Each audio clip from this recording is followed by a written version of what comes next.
Hello বন্ধুরা, আজকে আমি আপনাদের সামনে রাজবংশী ট্রেডিশনাল খাবার ছেকা তৈরি করে দেখাবো। তো এর জন্য নিয়েছি সজনের কয়েকটি কচি পাতা আর কয়েকটি কচু পাতা তুলে এনে সেগুলিকে ছোট ছোট করে টুকরো করে নিয়েছি।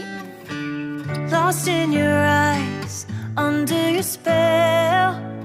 Oh, it's like we've always known it.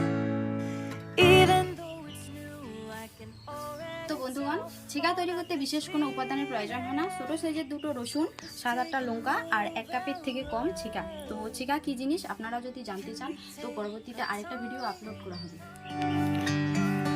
I wanna savor us. অনেকে আবার ছেকা না দিয়ে বাজারে কেনা সোডা দিয়েও ছেকা তৈরি করে। তো বাজারে কেনা সোডার থেকে আমাদের যে লোকাল যে ছেকা আছে সেটাতে স্বাদ বেশি। কড়াই গরম হওয়ার পর আমি 4 জনের জন্য রান্না করবো জন্য 2 গ্লাস জল দিয়ে দিলাম। তো জলটা গরম হয়ে গেছে, এবার আমি ছেকাটাকে দিয়ে দিচ্ছি।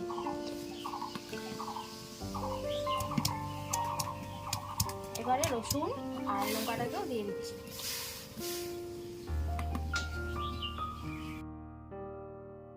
তো এবার সজনে পাতা কচু পাতাগুলোকে ভালো করে ধুয়ে নেওয়ার পর এবার কড়াইতে দিয়ে দিচ্ছি।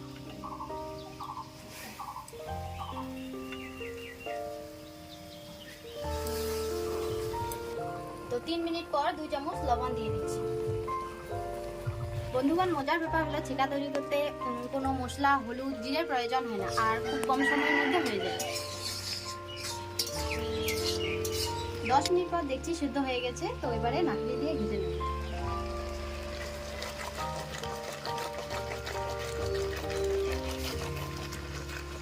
তো বন্ধুগণ, ঘেটে নেওয়ার পর দেখছি এরকম মিহি হয়ে গেছে।